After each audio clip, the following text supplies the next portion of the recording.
Komisi Hukum DPR RI menggelar uji kepatutan dan kelayakan kepada 11 calon hakim agung. Tes dilaksanakan secara terbuka.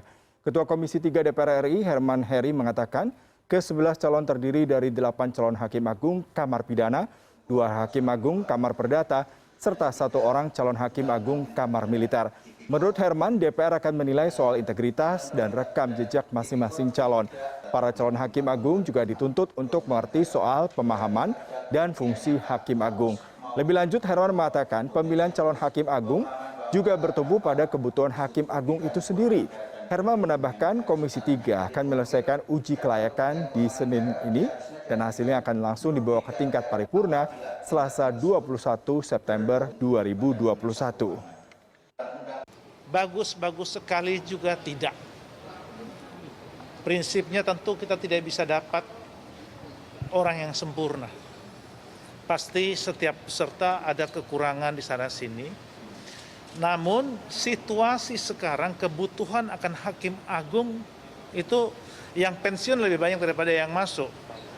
Saya perkirakan sesuai permintaan Mahkamah Agung karena kebutuhan, kalau bisa diloloskan semua.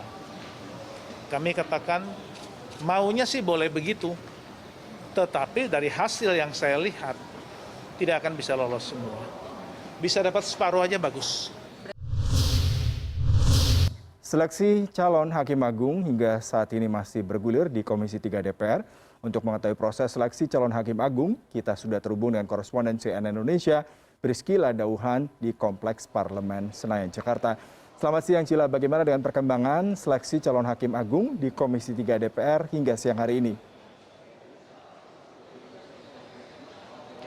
Selamat siang Yuda, benar sekali bahwa fit and proper test atau uji kepatutan dan kelayakan calon hakim agung di DPR RI ini sudah selesai dilaksanakan. Hanya 1 hari saja Yuda pelaksanaan fit and proper test, yakni pada kemarin 20 September, di mana Komisi 3 telah menyeleksi 11 orang calon hakim agung selama 1 hari saja. Dimulai dari jam 9 pagi hingga jam 9 malam, artinya 1 hari dihabiskan begitu fit and proper test kepada 11 calon hakim agung. Dan pada hari ini telah diputuskan 7 orang yang akan menjadi hakim agung berikutnya. Dan ke-7 orang ini sudah sedang dibawa dan sedang diambil keputusannya dalam rapat paripurna yang sedang diselenggarakan saat ini, Yuda. Dan 7 orang itu akan mengisi pos-pos seperti 5 kamar pidana, 1 kamar perdata, dan 1 kamar militer. Dapat saya sebutkan ke-7 orang tersebut diantaranya. Yang pertama Dwiarso Budi Santiarto yang merupakan Kepala Badan Pengawas Mahkamah Agung. Yang kedua Prim Haryadi, Dirjen Badan Peradilan Umum Mahkamah Agung. Yang ketiga Soeharto, Panitera Muda Pidana Khusus pada Mahkamah Agung RI. Kemudian yang keempat adalah Jupriyadi yang merupakan Hakim Tinggi Pengawas pada Badan Pengawas Mahkamah Agung. Kemudian yang kelima adalah Yohanes Priyono yang merupakan Hakim Tinggi Pengawas Mahkamah Agung. Kelima orang ini akan menjadi Hakim Agung di Kamar Pidana, Yuda. Kemudian 1 orang yang akan mengisi dan menjadi Hakim Agung di Kamar Perdata adalah Haswandi yang merupakan Panitera Muda Perdata Khusus Mahkamah Agung. Dan yang terakhir yang akan mengisi dan yang akan menjadi Hakim Agung di Kamar Militer adalah Brigjen TNI Tama Utilita yang merupakan Wakil Ketua Pengadilan Militer. Ke-7 orang ini sedang dibawa namanya ke rapat paripurna yang sedang berlangsung saat ini, Yuda. Dan nantinya akan menjadi Hakim Agung Mahkamah Agung. Dan memang seperti yang sudah kita ketahui bahwa seleksi calon hakim agung ini sudah dilaksanakan oleh Komisi Yudisial sejak bulan Februari hingga bulan Agustus 2021 sesuai dengan Undang-Undang Nomor 18 Tahun 2011 tentang Komisi Yudisial. Dan memang hasil seleksi itu telah meloloskan atau telah menyepakati 13 orang, Yuda, tadinya. Kemudian saat dibawa ke DPR RI ini pada tanggal 17 September yang lalu hanya 11 orang saja. Dan hasil fit and proper test meloloskan 7 orang saja. Dan memang proses-proses ini diwarnai dengan proses-proses politik, Yuda. Tadi Ketua Komisi 3 DPR RI, Herman Heri, mengakui bahwa pengambilan keputusan dan penetapan ke-7 orang calon hakim agung ini memang bersifat politis atau bersifat subjektif. Karena memang tergantung dari masing-masing anggota Komisi 3.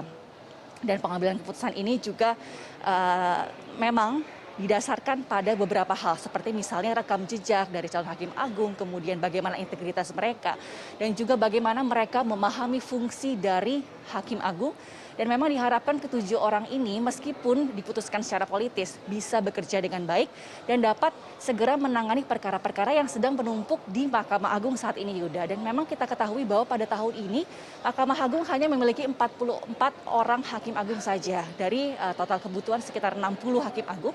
Artinya jika memang 44 orang ini ditambah 7 hakim agung yang baru, artinya masih hanya 51 orang saja yang menjadi hakim agung. Artinya masih ada kebutuhan sekitar 9 hingga 10 orang hakim agung yang harusnya bisa mengisi dan bisa menjadi hakim agung pada saat ini. Karena memang tadi Ketua Komisi 3 juga mengatakan kalau kebutuhan akan hakim agung ini sangat genting begitu karena menumpuknya perkara yang ada di Mahkamah Agung. Itu artinya memang ketujuh orang ini memang sangat dibutuhkan begitu untuk bisa menjadi hakim agung selanjutnya.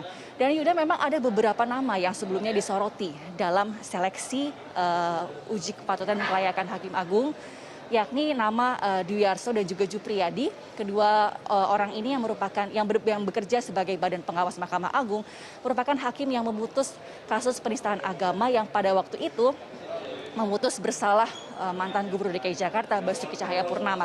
Kedua orang ini lolos menjadi hakim agung. Kemudian ada satu nama yang mendapatkan nilai plus dari Komisi Yudisial, yakni Afiantara, di mana memang disoroti kesederhanaan Afiantara ini juga menjadi nilai positif begitu bagi Komisi Yudisial, namun ternyata tidak lolos dalam seleksi calon hakim agung. Satu nama lainnya yakni Yohanes juga kemarin dalam fit and proper test kemarin ini juga disoroti diduga melakukan plagiarisme oleh salah satu anggota Komisi 3 fraksi PDI Perjuangan, yaitu Ihsan Sulistyo. Namun satu orang tersebut juga dinyatakan lolos begitu pada seleksi calon hakim agung. Memang meskipun diakui ini bersifat politis, Yuda, tapi tentu saja kita berharap supaya hakim agung yang terpilih ini dapat bekerja dengan baik dan juga memiliki integritas yang tinggi supaya dapat segera menyelesaikan perkara-perkara yang ada di Mahkamah Agung yang memang sudah menumpuk pada saat ini. Yuda. Baik, Priscila Dauhan, terima kasih untuk laporan langsung Anda. Selamat bertugas kembali.